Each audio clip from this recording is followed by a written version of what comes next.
On m'a dit qu'on allait y aller, donc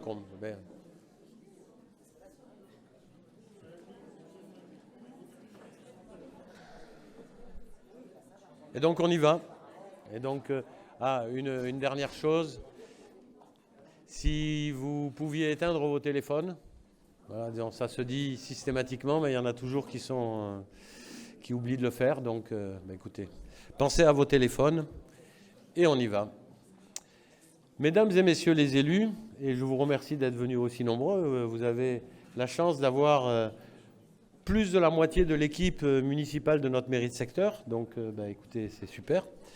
Mesdames et messieurs les présidentes et présidents de CIQ, mesdames et messieurs les présidentes et présidentes d'associations, mesdames et messieurs, et donc à vous toutes et tous, à celles et ceux présents, ou qui regarderaient cette vidéo en différé, je suis Pierre Benaroche, votre maire, le maire de votre secteur, et je tiens en tout premier lieu à vous présenter, en mon nom bien sûr, mais au nom évidemment de toute cette équipe municipale réunie, mes meilleurs vœux pour 2023. Je vous souhaite une belle et une heureuse année, et bien sûr, une excellente santé. En tout premier lieu, j'ai évidemment une pensée pour ceux qui nous ont quittés au cours de l'année qui vient de s'écouler. L'année 2023 commence sans eux, mais ils restent dans nos mémoires. J'ai également une pensée particulière pour celles et ceux qui sont présents au quotidien pour faire avancer, malgré les difficultés, notre ville et assurer le service public tellement important au moment où nous sommes cernés par les incertitudes. Nous vivons une époque charnière dans un monde en transition à réparer, et notre génération a la responsabilité de mener ce combat dans le respect des pactes qui fondent notre société. L'égalité, la solidarité et la justice sont les pactes que nous avons avec les hommes et les femmes de ce monde. Nous devons les protéger pour faire de l'humanisme une valeur cardinale de notre action publique. Le climat est un pacte que nous avons avec la nature. Nous devons le protéger et placer l'écologie au cœur de nos préoccupations, car il en va de l'avenir de nos enfants. La démocratie est un pacte que nous avons avec la République. Nous devons la protéger et agir pour renforcer l'émancipation des citoyens et des citoyennes de cette ville. La ville plus juste, plus verte et plus démocratique que nous voulons, c'est une ville résiliente qui nous protégera toutes et tous, et en particulier les plus fragiles, qui sont toujours les premières victimes des crises. Et pour cela, nous devrons veiller à rester ensemble, soudés, unis, volontaires. Avec générosité et bienveillance, nous devrons retisser le lien social qui s'est défait, car sans lui, nous sommes fragiles. Les uns après les autres, avec sincérité et ambition, sans jamais laisser personne sur le bord de la route, nous devrons affronter les problèmes et trouver des solutions innovantes et parfois disruptives. En 2023, ensemble, profondément ensemble, de Castellane à Prado-Plage, de Notre-Dame-du-Mont à Callongue, nous construirons dans le respect de nos différences une année dont nous serons fiers. En 2023, nous allons recueillir le fruit des actions engagées par mon équipe municipale depuis 2020. En 2023, en matière d'action sociale et de solidarité, de culture, notre service public de proximité va continuer à se renforcer. L'accueil, l'information et la communication seront développés pour améliorer encore le contact avec les habitants. Nos CMA vont poursuivre la mutation engagée avec plus de permanence sociale et encore plus d'associations hébergées avec pour objectif de s'ouvrir sur les habitants du quartier. Nos centres aérés proposeront de nouvelles activités gratuites et leur capacité sera augmentée. En 2023, en matière d'écologie, notre comptabilité carbone va se mettre en place et le prochain budget que nous voterons en fin d'année en portera la marque. 5 jardins de notre secteur seront livrés en 2023. Et grâce à la loi 3DS qui a permis de redéfinir l'exercice des compétences et le volume des budgets alloués à l'espace public, nous allons prendre la main pour réaliser les objectifs que nous nous sommes fixés et accélérer sur la transformation de l'espace public et la transition écologique. En 2023, sur la démocratie locale et la vie citoyenne, nous allons continuer à multiplier les concertations, les consultations et les réunions d'information au plus près des quartiers et des habitants. C'est notre marque de fabrique. C'est vous qui habitez la ville et c'est avec vous que nous voulons la construire.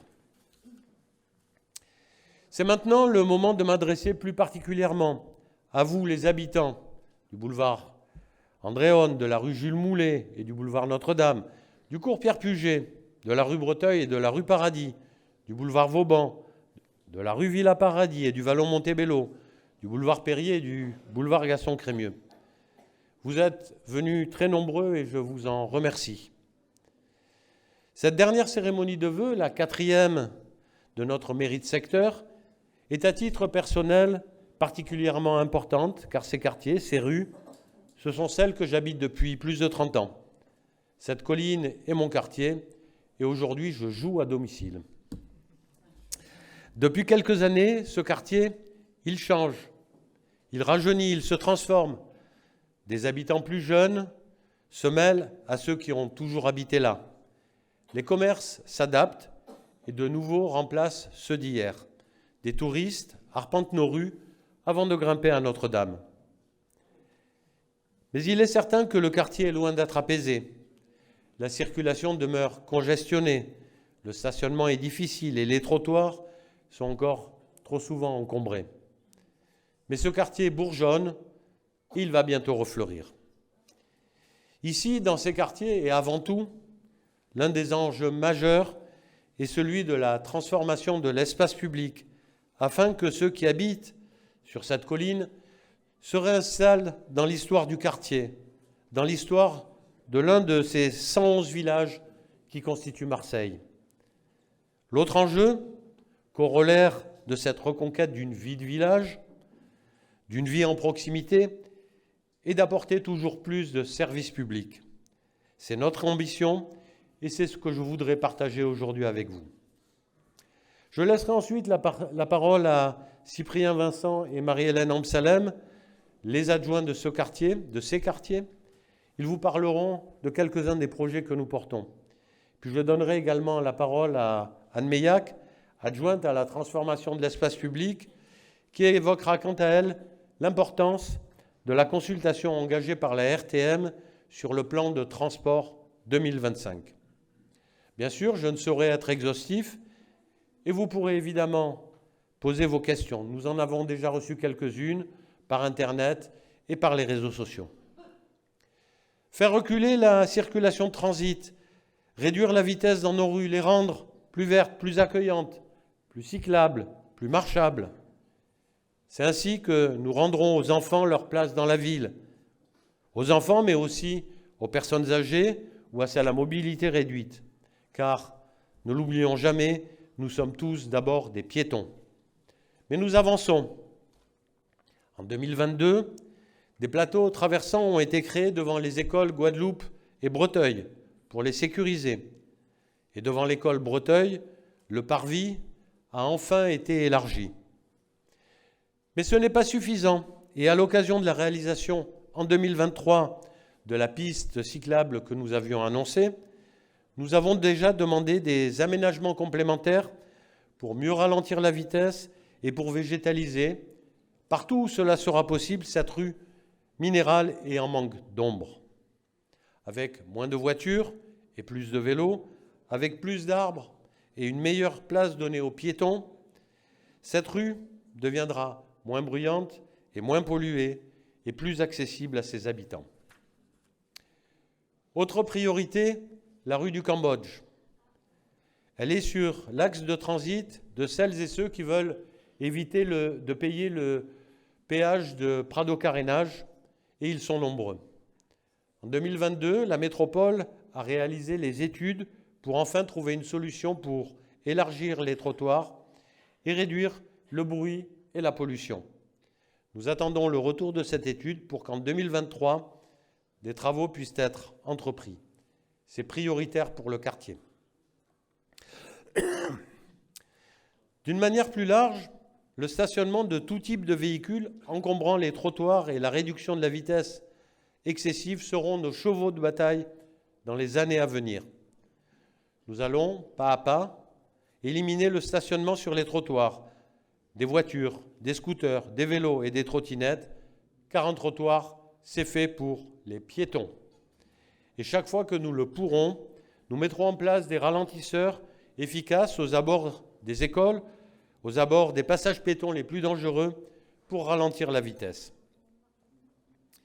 Vous l'avez peut-être lu dans la presse, un accord a été trouvé pour que la ville et la métropole puissent construire, ensemble, l'exercice des compétences de proximité. Nous allons être mieux écoutés sur les aménagements de voirie. La propreté est également concernée par cet accord et j'y reviendrai un peu plus tard. Mais si la place de la voiture doit reculer à Marseille, si elle doit reculer dans les quartiers du centre-ville, en parallèle, les modes de transport alternatifs doivent se développer. Et à l'occasion de ces vœux, je suis particulièrement heureux de pouvoir vous annoncer une nouvelle très importante qui va changer la vie quotidienne du quartier. Dans le cadre de la refonte 2025 du schéma de réseau RTM, nous avons obtenu la création d'une ligne entre la colline Vauban et Castellane. Vous la réclamiez depuis de nombreuses années et nous avons appuyé vos demandes. Nous avons été entendus par la RTM et la RTM nous a récemment annoncé que cette demande serait prise en compte. C'est un grand progrès et une belle victoire. Mais cette amélioration de la desserte de cette colline Vauban doit également être amplifiée pour que l'on puisse se rendre directement vers le Prado, sur la corniche et le bord de mer, sans être obligé de passer par Castellane ou le Vieux-Port. Et puis, n'oublions pas qu'il n'y a pas que la colline Notre-Dame, il y a également la colline Perrier, qui doit être également prise en compte dans le cadre de ce nouveau réseau RTM pour garantir la desserte des quartiers. Les transports en commun, c'est évidemment du service public et il en faut plus. Et pas seulement dans la journée, mais aussi en soirée et tôt le matin.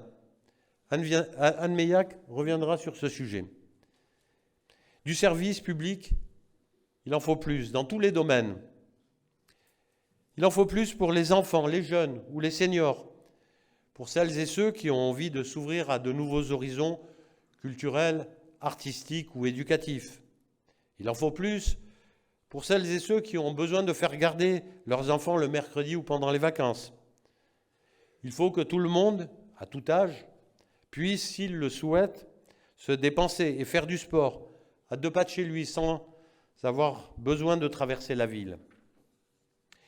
Puis il ne faut pas oublier non plus que passer du temps à l'ombre, sous un arbre, dans un petit jardin agréable et tranquille à côté de chez soi, ou que marcher dans une rue sans être écrasé par la chaleur, c'est aussi du service public. Et j'en profite pour dire ma satisfaction que 3 petits jardins de proximité, Moulé, Pointe-au-Chapuis et Giono, sont désormais ouverts et fermés la nuit. Cela permet notamment de régler beaucoup de problèmes de nuisance pour les riverains. C'est du service public et dans notre secteur, il est de retour. En 2023, nous irons encore plus loin puisque 2 nouveaux jardins de proximité seront aménagés. Un petit jardin sous le réservoir de la rue Lacédémone, certains le connaissaient comme terrain de boules. Il va être renaturé avec l'installation de jeux d'enfants et de quelques agrès. Cela s'est fait en concertation avec les habitants et Cyprien Vincent et Marie-Hélène Amsalem, les adjoints de quartier, auront l'occasion de revenir sur la manière dont nous souhaitons développer nos projets avec vous. Et puis, en fin d'année ou en début d'année prochaine, nous livrerons le parc des Sœurs franciscaines. C'est un projet ambitieux qui sera un nouveau lieu de promenade et d'agrément, un nouveau terrain de jeu pour les enfants et aussi un lieu de rencontre pour les habitants avec la création de jardins partagés. Dans ce grand jardin de presque 1 hectare, en 2021 et 2022, nous y avions proposé des spectacles de proximité dans le cadre de notre festival Culture au Jardin, ainsi que des activités sportives grâce aux ateliers de Sportez-vous bien. Parce que Cyprien Vincent est également adjoint au sport, et chaque fois qu'on met du sport, il est très content. Cette programmation reviendra évidemment en 2024, lorsque les travaux seront terminés, et cela dans un cadre amélioré et renaturé. Chaque fois que nous le pouvons, dans la limite de nos compétences et avec les moyens qui sont ceux de notre mairie de secteur, nous faisons revenir du service public, parce que c'est ainsi que nous pourrons reconstruire le lien social, pour que chacun se sente écouté, pour que la vie de proximité et la qualité de vie s'en trouvent augmentées. En 2022, nous avons augmenté d'une 20aine de places la capacité d'accueil du centre aéré de Vauban. Et nous poursuivrons en 2023 cet effort car nous connaissons les besoins de garde des enfants. En 2022, nous avons élargi l'offre associative dans nos CMA à Vauban, à Falques, à Sylvabelle. Et désormais, des permanences sociales et d'accès aux droits se tiennent régulièrement, parce que nous savons aussi que les habitants du quartier peuvent également avoir besoin de cette aide. En 2023, la mairie centrale, en lien étroit avec notre mairie de secteur, va contribuer à permettre au Père François de l'église Saint-Joseph, sur la rue Paradis, de développer un lieu d'accueil et d'entraide pour les personnes en difficulté. C'est un projet important, c'est une belle initiative que nous soutenons, car elle porte la solidarité et la fraternité auprès des plus précaires et de celles et ceux fragilisés par les crises que nous traversons. C'est du service public qui favorise le vivre ensemble. Et en 2023, nous irons toujours plus loin dans cette dynamique.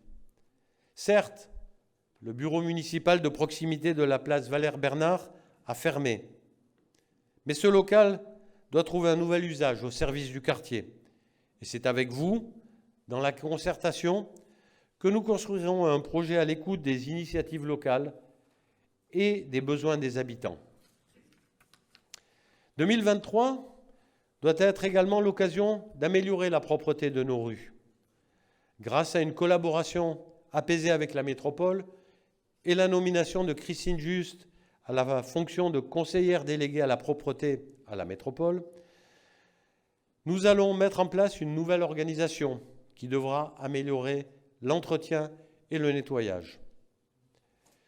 Nous aurons désormais plus de capacité pour traiter les signalements que vous nous faites au quotidien. Et d'ici quelques mois, le temps que nous prenions la mesure des difficultés, nous devrions pouvoir constater les premiers résultats en priorité sur les points noirs de la propreté de notre espace public. Et dans ce domaine, chacun peut faire sa part. Et c'est dans cette logique d'avancer sur la réduction des déchets et donc d'améliorer la propreté que nous développons sur le quartier un réseau de composteurs. 3 sont déjà installés et en 2023, avec la métropole, nous poursuivrons ce déploiement. Et puis, ces composteurs, au-delà du service rendu, ce peut être aussi un lieu d'échange. La vie entre voisins, ce n'est pas forcément qu'une seule fois par an pour faire la fête. Elle peut commencer aussi autour d'épluchures de carottes et de pommes de terre. L'espace public et le service public sont au cœur de notre ambition et de notre action, parce qu'ils sont indispensables pour retrouver une vie de rencontre et de partage, une vie de proximité. J'ai souvent l'occasion de dire que j'aimerais que l'on retrouve dans tout quartier une place de village. L'an passé, notre festival La Voix est belle s'est installé devant la maternelle Vauban. Cette année, sur cette placette de village, nous allons recommencer. Et nous espérons que vous serez nombreux pour participer au bal populaire, pour discuter projets, pour profiter de 2 jours d'animation et surtout, pour rencontrer vos voisins. Cela se passera le 31 mars et le 1er avril. À Marseille, ça bouge, et sur nos collines du 6e aussi. Et avant de laisser la parole à Cyprien Vincent, je tiens évidemment à remercier les agents de notre mairie de secteur qui se sont mobilisés pour la réussite en ce moment que nous partageons. Merci à eux. Et je tiens également à dire un mot à l'accueil de Montevideo, dans ce lieu magnifique. Donc merci à Montevideo et à sa présidente ici présente. Une nouvelle fois, je vous souhaite une belle et une heureuse année 2023 et je vous remercie de votre attention.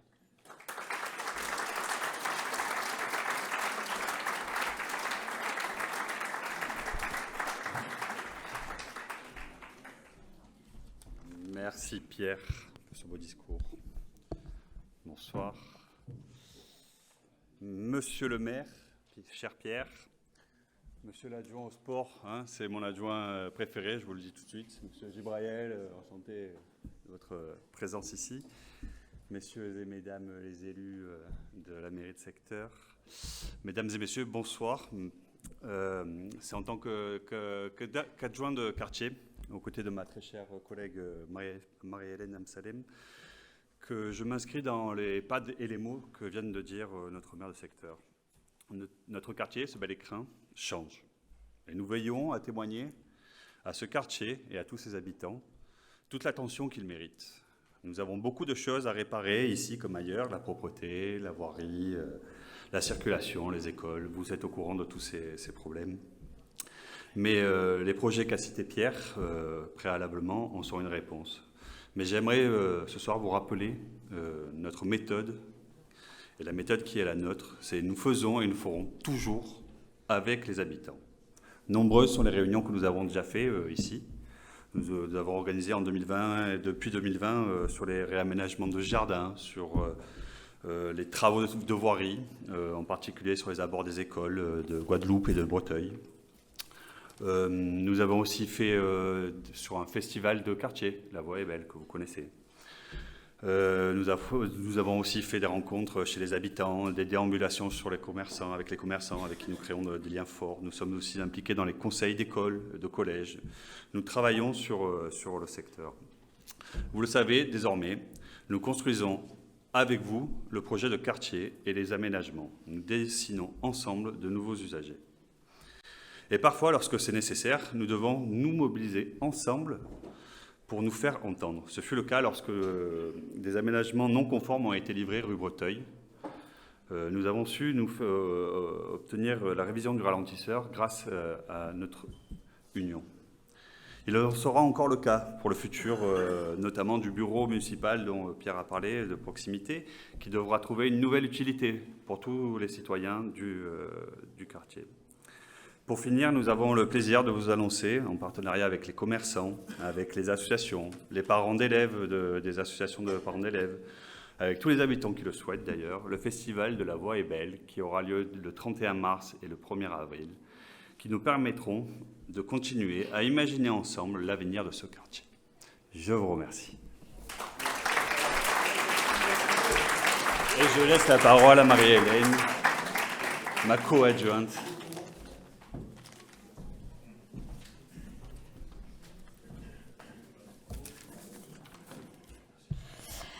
Monsieur le maire, mesdames, messieurs les présidents du CIQ, mes chers collègues, mesdames, messieurs, tout d'abord, je vous présente tous mes vœux les plus sincères de bonne et heureuse année 2023. Comme l'a dit mon collègue, nous avons le plaisir de partager en commun cette délégation que nous appelons le Grand Vauban. En complément de ces propos, je tiens à mettre en avant des projets qui me tiennent à cœur, et à la fois pour le quartier, mais aussi au travers de ma délégation de la santé publique et de l'intergénérationnel. Depuis 2 ans maintenant, nous veillons à développer des initiatives qui permettent de prendre soin de soi, mais aussi de créer du lien social. C'est par exemple ce que mon assiette a du goût.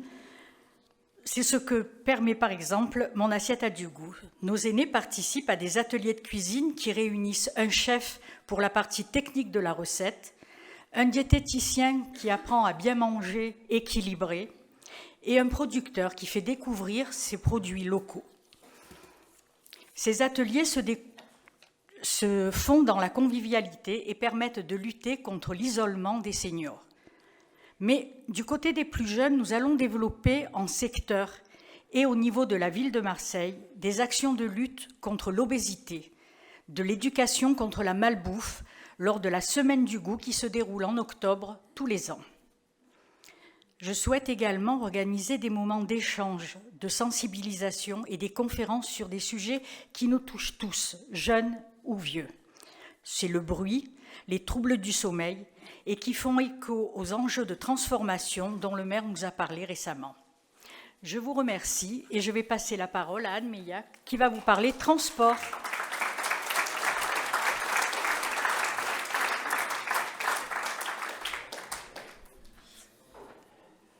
Merci Marie-Hélène. Monsieur le maire, cher Pierre, chers collègues, mesdames et messieurs les présidents et membres de CIQ, et mesdames et messieurs les habitants, monsieur l'adjoint. Alors, un petit mot sur la voie est belle avant de vous parler des bus. La voie est belle, on vous l'a répété 3-4 fois, on a vraiment envie que vous veniez. Et puis je crois que l'année dernière, c'était tellement joyeux que normalement, le bouche à oreille va faire son travail. Donc c'est le 1er avril, samedi 1er avril, mais ce n'est pas une blague. Et je voulais juste préciser le contenu. Parce que dans le mot, il y a la vie est belle, hein, la voie est belle, la vie est belle, bon, petit jeu de mots. Et puis il y a la voie est libre. Et pour ceux qui connaissent, la voie est libre, vous savez ce que c'est? Oui. Les dimanches sans voiture sur la corniche, voilà, qui font parfois un peu débat, mais on trouve que nous, enfin, il y a des milliers de Marseillais qui trouvent que c'est merveilleux. Et la voie est belle, c'est un petit clin d'œil à ça. Alors vous avez vu que quand on a fait la voie est belle 2022, on n'a pas empêché les voitures de circuler, et en 2023 non plus, n'inquiétez pas. Par contre, je viens vous parler transport, parce que c'est une de mes délégations, et la voie est belle, ça parle de la voie, donc ça parle des transports. Et quand vous viendrez à la voie est belle, vous pourrez jouer avec vos enfants sur des jeux en bois, vous pourrez danser, vous pourrez rire et vous pourrez jardiner, mais vous pourrez aussi venir à des ateliers sérieux qui seront dans le centre d'animation Vauban, à côté de l'église, et on parlera transport et on parlera aménagement de la ville, donc dans ce qu'on appelle un laboratoire citoyen, et qu'on organise à intervalles réguliers pour construire les projets d'aménagement des espaces publics avec les habitants. Alors, retour sur la concertation de la RTM, qui est un gros sujet en ce moment. Pierre, tu l'as évoqué, il y a des choses qui sont déjà en cours, et la concertation que la RTM organise, elle est ouverte depuis le 15 décembre, elle se terminera le 28 février. Donc, pourquoi on a choisi de vous en parler spécifiquement ce soir? C'est parce que le réseau de bus de la RTM, qui est très ancien, enfin vous et moi, on n'en a connu qu'un, hein, voilà, ça fait des décennies qu'il est comme il est aujourd'hui. La RTM prend 2 ans pour penser le prochain, et une fois qu'il sera en place, je pense qu'on n'en aura pas d'autres. Donc quelque part, il ne faut pas se rater, on est vraiment à un moment historique pour les transports, et d'autant plus dans ce quartier, mais pas que. Il est important ce réseau de bus, ce nouveau réseau, parce qu'il y aura de nouvelles lignes, donc certaines qui vont être créées, qui n'existent pas du tout aujourd'hui, d'autres qui vont être transformées dans leur tracé ou dans leurs horaires. Et puis, il y aura une hiérarchie des lignes, c'est-à-dire qu'il y aura des grosses lignes et des petites lignes, et il nous faut collectivement être très attentifs à ça. Alors, la première très bonne nouvelle, c'est qu'il y aura dans toute la ville 20 lignes principales, qui vont avoir un petit nom comme le B1, B2, B3, etc. Et elles circuleront, ces lignes principales, de 4h30 du matin jusqu'à 1h. Donc enfin, les Marseillais pourront aller au resto, chez les copains, etc., au cinéma, et revenir en bus, et donc laisser leur voiture au garage, et puis du coup avoir beaucoup moins d'embouteillage. Dans le 6e arrondissement, il y aura 10 lignes standards et 6 lignes principales. Évidemment, ce n'est pas le lieu ce soir de vous faire le détail, simplement que vous compreniez qu'il y a un certain nombre de lignes principales actuelles, par exemple la ligne 41, que vous empruntez peut-être parfois pour aller du Vieux-Port au Prado via la rue Paradis, qui deviendra une ligne principale et roulera jusqu'à 1h du matin. L'actuelle ligne 81, Faro-Saint-Charles, via le cours Pierre-Puget, que vous utilisez peut-être, elle deviendra une ligne principale, etc. La ligne 18, Castellane-la-Valentine, par l'avenue Toulon aussi. Les nouvelles lignes seront créées. Et tout ça, vous pouvez le voir en ligne sur le projet. Pierre, tu as expliqué qu'il y a quelque chose de très nouveau qui va se produire. C'est le lien Colline-Vauban, place Castellane. Ce sera en fait le 74, rallongé, à notre demande, puisqu'on a écrit au mois de novembre à la RTM pour obtenir cette modification, et le plan a été d'ores et déjà modifié. Donc si vous allez en ligne, vous tapez Google concertation RTM, il y a pas mal de pages à franchir, mais quand vous arrivez enfin sur la ligne la page qui montre le plan de l'actuel réseau de bus et du futur réseau de bus, Vous avez plusieurs entrées. Si vous cliquez Mon quartier, donc vous pouvez rentrer par 13006 Marseille, vous pouvez rentrer par Que devient ma ligne, donc vous tapez 74, et vous allez arriver à voir quelle serait la desserte proposée pour cette ex-ligne 74 et liaison Castellane-Vauban. Donc d'ores et déjà, nous avons vu le projet un peu en avance de phase, nous avons fait des retours, nous avons eu cette avancée. Mais il reste des choses à dire, et probablement des choses que nous n'avons pas vues, mais aussi sur cette ligne 74, transformée, la question de l'amplitude horaire, par exemple, parce qu'aujourd'hui, ce serait une ligne standard qui s'arrêterait à 21h. Donc, est-ce que c'est acceptable? Est-ce que ça suffit ou pas? Ce sont des choses sur lesquelles vous êtes invités à vous prononcer. C'est vraiment important de le faire parce que parfois, on peut avoir l'impression en tant que citoyen que la concertation, tout ça, c'est du blabla, et puis derrière, les élus font ce qu'ils veulent. Alors, je parle de nous, mais aussi de ceux de la métropole. Enfin bref, chacun dans son domaine. C'est pas tout à fait vrai. Il y a dans toutes les administrations des techniciens qui aiment leur métier et qui aiment utiliser les retours des habitants pour améliorer leurs projets. Donc vous avez, vous les habitants, vraiment intérêt à vous mobiliser. Vous avez jusqu'au 28 février pour le faire. Et puis, il y a des rencontres sur le terrain qui vont vous permettre de voir de près, avec de l'aide, à quoi ressemble le projet. Le 6 février, ce sera à... J'oublie à chaque fois. Place Estrangin. Non, c'est Rond-Point du Prado et Place Estrangin. Place Estrangin, c'est le 9. Merci. Donc, Place Estrangin le 9, de 16h à 19h. Vous aurez des techniciens de la métropole et de la RTM qui pourront vous répondre à vos questions. Et puis, nous, en mairie de secteur, c'est le 13 février. Comme les rencontres organisées par la métropole sont essentiellement dehors dans la rue et que, bon, c'est bruyant, on s'est dit qu'on allait en organiser une en mairie de secteur. Donc, le 13 février, vous pouvez venir avec vos questions, ou si vous n'êtes pas à l'aise avec l'outil informatique, etc., on pourra... vous montrer comment répondre au questionnaire. Et puis voilà, soyons ambitieux tous ensemble pour avoir un merveilleux réseau de bus en 2025. Et je vous souhaite à mon tour une très belle année. Merci.